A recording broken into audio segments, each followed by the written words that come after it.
உங்கள் தங்க நகை விற்று உடனடி பணம் பெற மேக்ஸ் கோல்ட் கால் 04445454545. திருப்பத்தூர் மாவட்டம் வாணியம்பாடியில் நேற்று இரவு கனமழை பெய்த நிலையில் பாலாற்றில் நீரோட்டம் அதிகரித்துள்ளதை பயன்படுத்தி தோல் தொழிற்சாலைகள் சுத்திகரிக்கப்படாத கழிவுநீரை திறந்துவிட்டதால் மாராப்பட்டு பகுதியில் ஆற்று நீர் ரசாயன நுரை பொங்கியபடி ஓடுகிறது.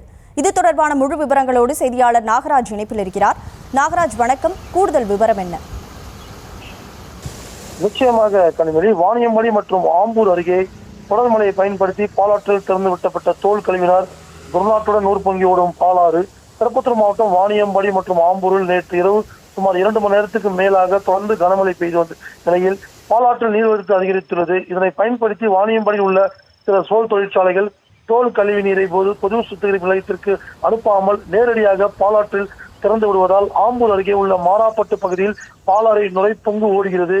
இதனால் பாலாற்றில் தோல் கழிவு நீர்கள் மற்றும் தொழிற்சாலைகள் மீது கடும் நடவடிக்கை எடுக்க வேண்டும் என்று விவசாயிகள் மற்றும் பொதுமக்கள் தொடர்ந்து மாவட்ட நிர்வாகத்துடன் புகார் அளித்தனர்.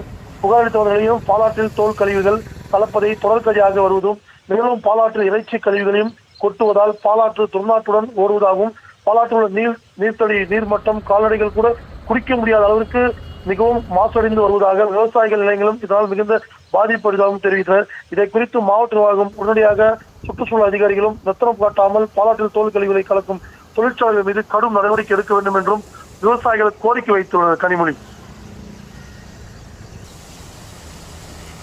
விவரங்களுக்கு நன்றி நாகராஜ். உங்கள் தங்க நகை விற்று உடனடி பணம் பெற மேக்ஸ் கோல்ட் கால் 04445454545.